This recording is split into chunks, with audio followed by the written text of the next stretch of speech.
আমি একটা পার্টি করি তো পার্টি করি না এখানে আপনাদের এলাকাতে আসছে আমি মেহমান তো না আমি মেহমান কি না মেহমান কি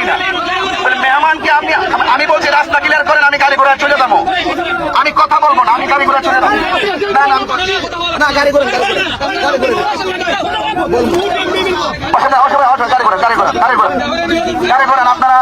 আপনারা বাইরে আপনারা যেটা ভালো মনে করছেন এটা আমার কোনো অসুবিধা নেই আপনারা যেভাবে ভালো মনে করেন যেভাবে শান্তি পান আপনারা সেটা করছেন অসুবিধা ঠিক আছে এই বাবা বিতর্ক দরকার নাই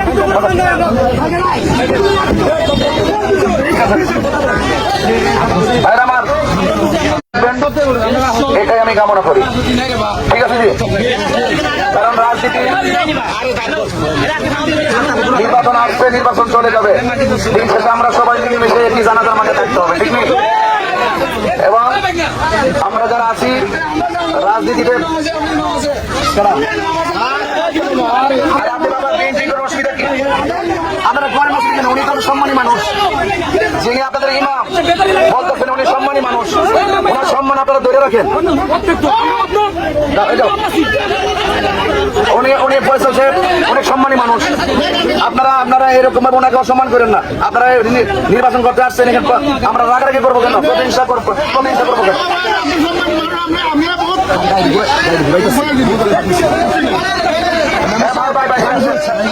কেন আমার গাড়ি ঘোড়া ফেলতেছি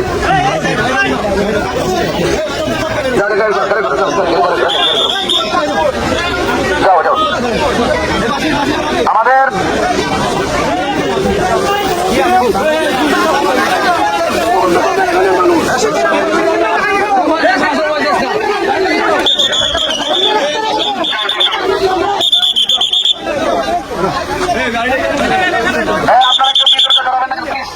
আমার যারা আছেন আমরা এলাকার মেহমানদের মতো আচরণ করি আমরা যেন কোনো বিতর্ক না করি আমার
পাইছে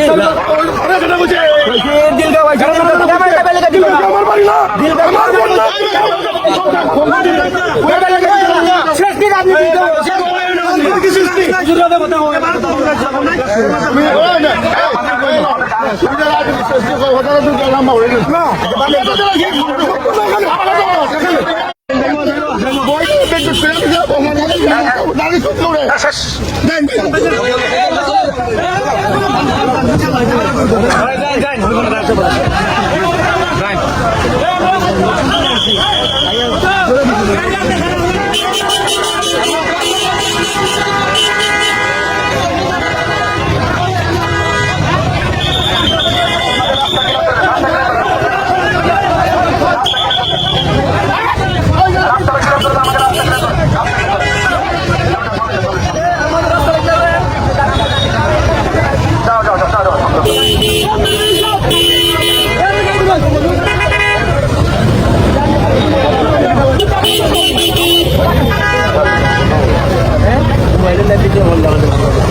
আপনি মেম্বারশিপ সাবেক মেম্বার আপনার রাজনৈতিক পরিচয় কি? আমার রাজনীতি পরিচয় বিএনপি ইউনিয়ন সিনিয়র সহসভাপতি বিএনপির ইউনিয়ন কমিটির সিনিয়র সহ সভাপতি।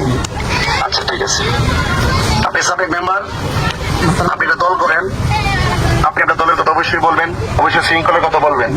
আমি একজন আলিম মানুষ, আমার একটা ইসলামী মূল্যবোধ আমার মধ্যে আছে। যে কাজ দিয়ে কোনো বিতর্ক হবে সেই কাজ আমি যাই না কখনো। এটা আমার একটা ইনসাফ, এটা আমার একটা নীতি, আর এটাই আমার রাজনীতি। যে বিতর্ক করা, ঝগড়া করা অথবা কোনো বাধা প্রদান করা, এটা আমার আদর্শের ভিতরে নাই। এই জন্য আমি আমার মূল্যবোধের আদর্শটা আমি আপনাদের এলাকায় জানিয়ে গেছি, এতটুকুই। আর 2 নম্বর কথা হইলো, নির্বাচন আইছে, নির্বাচন যাবো গা। এখানে আপনার দলের লোক আছে, আমাদের দলের লোক আসেনি, আছে না? যদি তাকিয়ে থাকে নির্বাচন গেলে কিন্তু 2 দিন পরে আমরা আবার বাজারে একসাথে বাজার করুম, ঠিক নেই? কেউ মারা গেলে জানা মজা করুম, করুন নি? খবর পারে আমরাই যাবো পাশাপাশি, ঠিক আছে নি? তো সেই জন্য আমরা রাজনীতি কর্ম মানুষের জন্য, ঠিক আছে নি? রাজনীতি কর্ম মানুষের জন্য, মানুষের কল্যাণের জন্য। আপনি আপনারটা প্রচার করবেন, আমি আমারটা প্রচার করবো। আর এই প্রচারণা বাধা দেওয়া কিন্তু এটা মারাত্মক অপরাধ। এটা সারা রাষ্ট্রের আকাঙ্ক্ষা, এটা সারা রাষ্ট্রের আকাঙ্ক্ষা, রাষ্ট্রের আকাঙ্ক্ষা। আমি শেষ করে দিচ্ছি, আমি ফিনিশিং দিয়ে গেলে আপনার জন্য সুবিধা হবে, আমাদের জন্য সুবিধা হবে। সারা বাংলাদেশের দিকে একটু তাকায় থাকেন, আমি এটা শেষ করে দিই। আমি ম্যানেজ করে দিয়ে যাচ্ছি একদম, যেন পরবর্তী যেন কোনো রিয়েকশন কারোর মধ্যে কেউ না থাকে। আর যদি মনে করেন যেটা আমি এটাকে, এটা আপনারা এখানে মনে করতেছেন যে আমি এখানে আসার আগে হয়তো মনে হয় আপনারা আপনারা পছন্দ করেন নাই, আসার পরে যে রিয়েকশন দেখছি হয়তো আপনারা এটা চান নাই যে আমি এখানে আসি। আমি যেটা প্রার্থী, আমি তো আসতে পারি কিনা? ভোট দিয়ে না দিলে আপনাদের ব্যক্তিগত ব্যাপার। আপনি আপনার প্রচার করবেন, আমি আমার প্রচার করবো, ঠিক আছে? কথাটা এই জন্য বলছি ভাই, রাজনীতি করবো মানুষের জন্য, আমরা যেন কোনো বিতর্ক না জড়াই, ঠিক আছে? ইনশাল্লাহ কোনো তর্ক করা যাবে না, ঠিক আছে? তো কোনো ঝগড়া করা যাবে, ঝগড়া করা যাবে না। এই জন্য আপনি মেম্বারশিপ দল করেন, আপনি আপনার দল নিয়ে থাকেন, দলের প্রচার আপনারা এইভাবে যে ঘটনার এটা কিন্তু একটা গ্রামের একটা ইজ্জত সম্মানের সাথে সম্পৃক্ত গেছে। এখন এই সম্মান গুলোর জন্য কোনো পার্টিগত না, আরো তো 9টা দল আছে না? তো এরাও তো আসবে না? তাই জন্য আপনারা এলাকার ভারসাম্যটা, এলাকার সম্মানটা আপনার ধরে রেখেন। আপনি মেম্বার মানে জনপ্রতিনিধি, দল করবেন মানুষের জন্য, কোনো ব্যক্তিগত এজেন্ডা না। ব্যক্তিগত এজেন্ডা হবে পরে, কিন্তু আপনি যদি ক্ষমতা আসতে পারেন, আপনি কাজ করবেন, স্কুল করবেন, মাদ্রাসা করবেন, প্রতিষ্ঠা করবেন, এটা ব্যক্তিগত আপনি ইচ্ছা মতো করেন।